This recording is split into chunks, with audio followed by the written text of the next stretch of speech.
Welcome to the Builder Marketing Podcast, your go-to source for home builder marketing excellence. Each week, we deliver inspiration, cutting-edge insights, and actionable strategies designed to help you stay sharp, reach today's buyers, and generate more sales-ready leads. Join us for real-world conversations with industry leaders who share proven ideas and tactics that actually work. And now, here are your hosts, Greg Bray and Kevin Weitzel. Hello, everybody, and welcome to today's episode of the Builder Marketing Podcast. I'm Greg Bray with Blue Tangerine. And I'm Kevin Weitzel with Outhouse. And we're excited to have joining us today Dennis Webb. Dennis is the VP of Operations at Fulton Homes. Welcome, Dennis. We appreciate you joining us today. Thank you. It's a pleasure to be here.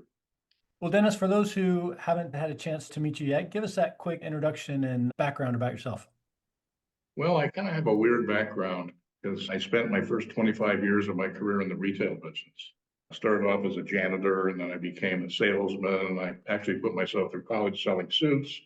Later became a buyer and merchandise manager and a store president. And so I kind of ran the gamut of the retail business. And then I went to work for a guy named Webb of Fulton, who had a retail chain in Los Angeles called Eagleson's. And he also had a home building business in Phoenix at the time called Fulton Homes. Fulton Homes was really financed out of Eagleson's. Well, I was with them for about 5 years, and then he sold Eagleson's to take the money and put it back into Fulton Homes. And so he had a non-compete agreement, and part of the non-compete agreement was he couldn't hire anyone from the company for a year. He couldn't hire any employees that he had sold the company to. So I didn't know that at the time. I kept in touch with him and his son, Doug, who's now the CEO of Fulton Homes. In a year, we got together and they said, well, why don't you come over to Phoenix and help us build houses? And I said, well, I don't know anything about new houses. And they said, well, you know about marketing and sales and things like that, and we can teach you the rest of it. So I did, and that was 30 years ago. So I'm still hanging out there, but I made the switch from retail to home building. Since all of us at Fulton Homes were in retail, it was a natural move to use retail principles in all of our dealings, including land buying and marketing and sales and display and design and everything. And so we kind of are a retail store that happens to be in the home building business. We're going to cover a little bit of that today, especially with your new book, From Blue Suits to Green Homes. However, before we do that, Dennis, we'd like to jump in with just a small little factoid about yourself that has nothing to do with family, the home building industry, or work at all. Some interesting factoid about you. Okay. I don't have a degree in business or economics, but I do have a degree in music. I actually play the tuba. All right. Are you still practicing? I still have my tuba and I play. Now, if I were in your shoes, I would wait until people make a colossal mistake at work and literally follow them around the day just playing sad tuba. Burp, burp, burp, burp, burp, burp, burp. Do you ever do that just for the heck of it or no? No. You're missing out, Dennis. You're missing out. That's a prime opportunity to shame somebody with tuba music. He didn't even have to think. He just said no. Yeah, he didn't even think about it. It's almost like he's never even considered it. Never considered it, no. Well, Dennis, give us really quick that overview of Fulton Homes as far as where you guys build, the types of homes you're doing, and the buyers that you're targeting. Sure. So we're celebrating our 50th year this year. So 50 years in business for a private home builder. So we're a sole proprietorship. Ira Fulton is 93, owns 100% of the company. We do kind of the move up and second move up and third move up buyer. We do a little bit of entry, but not much. Our average price point is about $650. We build just single family. We just build in Phoenix. So Dennis, you already kind of told us a little bit about your retail to home building journey, and that Fulton Homes, because of that, has a very retail focus. What does that actually mean to you when you say that we're a retail company that builds homes? Most builders are product centric. So they take their product and they put that at the center of the universe. A retail builder like us takes the customer and puts the customer at the center of the universe. So it's customer centric. It's a completely different philosophy on how you operate your business. because you're taking a customer and you're saying, we want to have a repeat customer. We want to be nice to our customers. We're going to do everything we can to make sure that they love us. Our main concern is not stock price, it's satisfying the customer. So when that happens, what is it that other builders that are not taking that focus, what are some of the things that they're just not doing? I think everybody would say, oh, we care about the customer, wouldn't they, at least on the surface? So I think the biggest thing is transparency and trust. So for instance, we tell our buyers or would-be buyers how much everything is in the store. So all the options, the base price, lot premiums, everything, they have that information before they make a decision to buy a house. To my knowledge, we're the only builder that has that and has an electronic form for that where buyers can kind of look at everything and see all their options and all their prices and how much stuff is. And we tell them that up front. So we're very transparent with the buyer.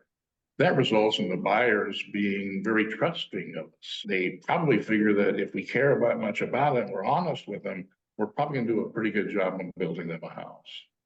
So that's really the main reason, is just the trust. And then the other thing we look at is repeat business and reputation. So we have a terrific reputation. We're very community oriented. We give away hundreds of millions of dollars to various charities, mostly educational endeavors. Ira Fulton's given $200 million to ASU, Arizona State University, and he's the largest donor in the history of that school. He's also the largest philanthropist in Arizona. So we have ties to great community support, which really helps with your reputation. And yet, not once have you guys offered to donate to the education of Kevin's golf swing. Never once have I ever heard of some golf professional being philanthropized, is that even a word, philanthropized, into teaching Kevin how to swing better. We don't have that amount of resources. We just don't. We can give $200 million to ASU, we can give $50 million to BYU, but we can't help Kevin. All right, so I do have a serious question though. So you touched on it, and the fact that, well, you've been there 30 years, where I think you're approaching 30 years or somewhere right around there. You mentioned about, repeat business. Do you have any stories? And this is completely off the cuff, but do you have any stories of, you've got, the Smiths that have purchased a home from Fulton Homes 9 times over that time frame or whatever? Do you have any of those repeat win stories that you can tell us about? There's tons of them. Too many. I see them every 2 weeks. We do what we call a browse night. We invite our customers and would-be customers into our design center, and we kind of throw a party. We have 9 kitchens in here. So, when you have a party, everyone congregates in the kitchen. When we have 9 of them, it's pretty cool. And so we'll get 40, 50 people on Thursday nights, every other Thursday night in the design center. And I always ask them, why are you looking at Fulton? Well, this will be our 4th house, or this will be our 5th house. Or, I have relatives and everyone loves it. The experience that you guys have versus the other buyers. I wish I would have known about you earlier. So we see that all the time. And then we track actually repeat buyers. And it's just amazing how many people. We do it on purpose. We actually market people that have moved into a Fulton home because they're going to be one of our best word of mouth advertisers, as well as their actual buying down the future. We'll also take communities that we've had for, a few years, and we do big communities. We might have a community that's 1,000 units. We'll have 3 or 4 products in that. And maybe 5 years ago, the person bought the smallest house, and now he's buying the medium house. And next year he's going to buy the larger house, all within the same community. So it's close to their job, it's close to their schools and everything like that. So it's a tremendous advantage having that repeat customer base. You use a term with me that I need to learn to keep it down the middle, because I do struggle with that. Just as well as I do, because we've had these chats on the golf course and in general, just about the good, better, best mentality, that philosophy of selling. And I know that goes all the way back to suit days, where you show the good, the better, and the best. Ideally, at least in my world, it was about focusing on, you could get the best, but why not just get the middle, which was the best 2 years ago? That's honestly where a lot of times the profit margin lies, etc. But when you're talking about homes, there really isn't going to be a good, better, best, is there? Or do you guys have a way of putting that into the scenario to allow it to be more retail centric? The home itself is not necessarily going to be good, better, best. They're all going to be best. But the difference in price primarily would be size and maybe location and things like that. So a house in Chandler is going to be more expensive than a house in Buckeye and things like that. But that's a matter of just having it there. So where you really get in on good, better, best is the options you can select. If you're starting off and you just don't want, the super expensive stuff and you just can't afford it, we have that covered for you. So we'll have a good product. Yeah. If you want something really kind of in the middle, we have that as well. And if you want to go all out, we carry brands like Wolf Sub-Zero and things like that, where you can really deck out your house. The other thing is we allow everyone to put anything in any house. We don't limit them and things like that a lot of the publics do. So, Dennis, when you think about this idea that you're trying to create a different experience than other builders, and that's a key differentiator for you guys and why someone should want to work with Fulton Homes. You've got, of course, your past customers and the repeat buyers that we kind of touched on briefly, and obviously they've already had that experience, so they know what they're getting into. How do you communicate that difference to the prospect who's never worked with you before? What are some of the things that you guys do out there that says, hey, working with Fulton Homes is going to be different than working with ABC Builder down the street? Yeah, so we have what we refer to as key differentiators. These are things that we do that the other guys don't. We do things that they can't do, okay? So for instance, we're very philanthropic, where the other guys are not. We build our homes to zero energy ready standards, which not very many people do in the United States. So we're kind of in the minority there. So we build a high quality, energy efficient homes, and we tout that. And we actually advertise quite a bit, where the nationals or the publics don't advertise that much. We also have transparency, which I talked about earlier. The other thing we have is an unbelievable sales staff where everyone wants to work with us. I have the easiest job in the world hiring people because they're on a waiting list to get on, because we don't have a sales manager, we don't have weekly meetings, and we give them all the tools they need to be successful. Our average salesperson has been with us 17 years, which is unheard of in this business. Everyone wants to work for Fulton Homes because they make good money. We don't bug them. We give them a lot of information. It's a quality way of doing it, and the publics can't really compete with us on those things. So we just continue to kind of hit hard on the things that make us different. And there's just a whole bunch of things. Where does that then go internally from a employee education and training standpoint? How do you infuse this customer first idea within your team? Obviously, if they've been with you 17 years, they've heard it a couple of times along the way. But that new employee who's coming on board, how do you help them catch the vision? Well, we train them. We don't train them on how to sell houses or anything. We train them on our culture and how it works and who does what and what you can do. And it's amazing that anyone coming into the organization could make a huge difference because we encourage that, and we don't have buckets of things that they can't do and things like that. So we kind of empower our people to be able to be very creative. I look at the stuff that I first did 30 years ago when I got here, and I'm doing completely different stuff now. I become the energy expert. We would have been building energy efficient homes back then. But I said, we should probably build energy efficient homes because it'll save people money and it's the right thing to do for the environment. And so we started doing that and kept doing more and more and more. Now we're really kind of sought after as one of the top builders in the United States as far as energy efficient homes. It's quite an enviable position to be in. But Dennis, if you have gaps between your window frames and your housing structure and your door frames and stuff, here in Arizona with our dry heat, would that make for more efficient of just the airflow through the home with all those breaks in the vapor seal? Not quite. Not quite. All right. So Dennis, what got you interested in capturing some of these ideas in a book? What is it that you're trying to do with this retail focus and getting that idea out there in this industry? I talk in front of home building groups, and I have for the last 20 years or so. And I talk about being different and being retail oriented and things like that. The sad part is not too many people get it. They don't quite understand the process. And I think it's because they're not really familiar with how retail operates versus how builders operate. Builders operate very archaically. It's probably the most backwards industry in the world. We don't make any advancements. We build houses like we did 200 years ago. And we have archaic distribution methods. It's the only industry I know of that we don't control our labor. And then we make houses out of the worst possible materials you could do. We have concrete that cracks, we have paint that fades and cracks, we have lumber that twists and termites love it, and drywall that cracks, stucco that fades, and concrete that moves, block walls that fall down. And we're still building these houses like this. It's incredible. The airline industry has learned how to do a much better job of using the right materials for their product. And we haven't even come close. So we've got a long, long way to go. Plus, we have 100 people and they drive 50 miles to build this house. It takes a year. What? It's the craziest thing in the world. Can you imagine the auto business doing that, or any business doing that? So we have a very disjointed industry. It's the only industry that doesn't control their own labor. It's crazy.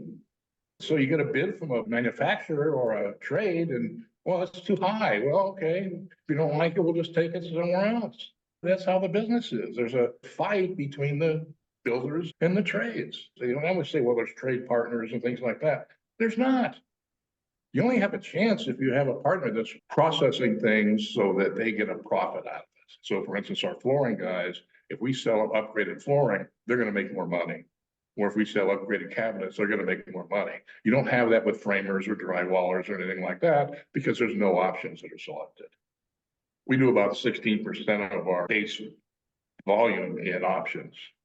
So we do over $86,000 a house in average upgrades. It's a very important part of our business. Walk us through how that option selection and sales process goes for you guys, Dennis. What is it that is making the difference? And more importantly, how do you not overwhelm a prospective buyer with so many? When you say they can have anything they want, that's like, wow, that sounds scary. Well, it's anything controlled. So if anything they want, as long as we can control it. First thing we do that other builders don't do is we make option selection and option buying part of the sales process. Just as we talk to our sales agents about signing people or qualifying people and things like that, we talk to them about what the house is going to look like when they're done. And particularly with women who control about 90% of the buying, that's a very important aspect for them. They want to know that house is going to look like, they want it to be right, it's going to be great and everything like that. So we have to do that, okay? We put it in the sales process. When we do our browse nights, all the salespeople come, we actually close houses at browse night in a different location than their sales office.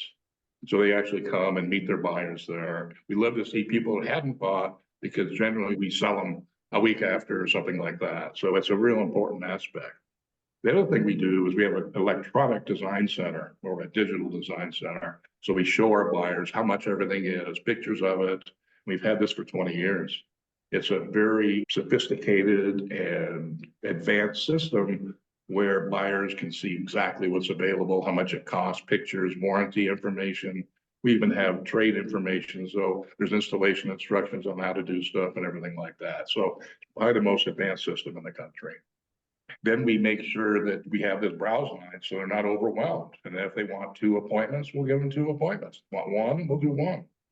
We're going to go with whatever the buyer wants and really take care of them. They're the most important thing in our business. To do it right, it takes a lot.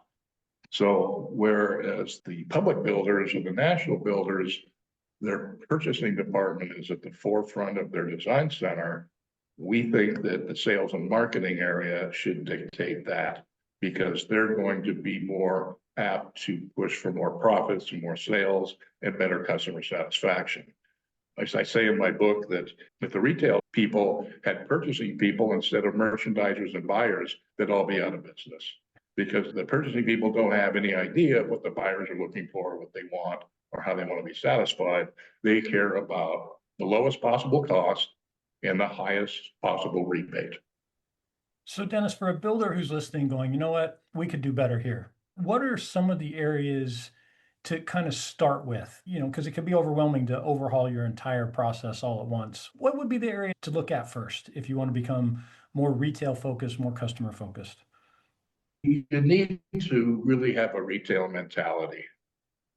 We were very fortunate that all the people here that are making decisions all came out of the retail business. So they understood that. That's a tremendous advantage. You almost have to look at it as, okay, let's study some of the great retailers and kind of see what they do and how they do it and how it works for them, okay? And then you look at some of the top builders and how they do things, and it's completely different. The top builders, really, they're in the land dirt business and banking and stuff like that. They're not really in the customer business. They're turning it for a profit. You have two kinds of public builders out there, and then half of them don't even offer options. They don't even offer choices, you take it or leave it. But that's not where we want to be. We're going to win the war. We might lose that battle. We're going to win the war by being the way we are and being retail oriented versus product oriented. It's mentality, and it really has to start from the top. Now, if only there was like a playbook, like there was some sort of book that somebody could read, that was part memoir, part guiding principles, something along the lines of, this book here, From Blue Suits to Green Homes by Dennis Webb here. Now, I say that tongue in cheek, but it really is actually a good book. And it really does have some memoir in there. And there's some guiding principles that allow people to be more transformational in how they treat their operations. What was it in your inner being that made you decide to write a good book? And honestly, I think it's a great book. And that's not just because I also come from retail, and I align with a lot of the ideas and principles that are in here. But I truly do. And I don't read. Greg knows this about me, that I'm not much of a reader. I'm a skim reader. I read this cover to cover. So congratulations and kudos for getting this practically literate person to read a full book. What made you decide to write a book? Because it's a fantastic book. It took me a long time to write it. Okay. It took me about 4 years to write it. And I wanted to do it right. I couldn't sit there and come home at night and write for an hour. How I wrote it is I wrote on vacation. So I'd be on a cruise and I'd be in the ocean and I'd have my laptop and I'd start writing. And I might work 4 or 5 hours when you're out at sea and stuff like that. So instead of going to the casino or the bar, I just went to my laptop and started writing stuff and everything like that. So I kind of wrote it away from things. Plus I could think better when I'm not in the day-to-day thing. So mostly I wrote it on vacations and stuff like that when I actually was completely away from work and everything like that. I wrote it because I have some good stories. I have some funny stories, and also I have some principles I wanted to share with people that were interested. That's how I did it. People that have read it just say it's great. It's a great book. It's fun. Thank you for your kind comments as well. Absolutely. Sincere, by the way. Well, Dennis, for those who are interested in getting it, where can they find the book? It's on Amazon. Everything's on Amazon. From Blue Suits to Green Homes, Retail Principles in Home Building, it's there. Well, Dennis, any kind of last words or thoughts of advice about that retail mindset that you'd like to leave with us today? The customer is the most important aspect in the business, and the building industry loses sight of that. Profits come before the customer, land and product come before the customer. We've really got to make the customer the main dish, the main item, and just the main thing, really. And if we do that, the customer will win. We'll make more profits and we'll do better. And I think the industry will start to improve. Well, Dennis, thank you so much for sharing your thoughts and time with us today. We really appreciate it. If somebody wants to connect with you, what's the best way for them to reach out and get in touch? I'm at dwebb@fultonhomes.com. That's my email. Cell phone number, which I'm thrilled to give out, is area code 602-694-3293. Just don't use that cell phone to try to beat him at golf, because he's pretty good. I use the customer-centric approach on that one as well. Oh, let me get enough strokes so I don't feel completely inadequate? Yeah. Is that what you did? Yeah. Oh, okay, all right. Yeah. I got you. Well, thanks again, Dennis, and thank you everybody for listening today to the Builder Marketing Podcast. I'm Greg Bray with Blue Tangerine. And I'm Kevin Weitzel with Outhouse. Thank you.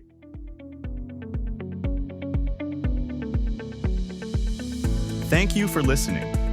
To learn more about how Blue Tangerine and Outhouse can help you generate more qualified homebuyer leads, visit bluetangerine.com and outhouse.net. If you've enjoyed our show today, please tell a friend, leave us a review, and subscribe on your favorite podcast platform. Be sure to join us again next time on the Builder Marketing Podcast.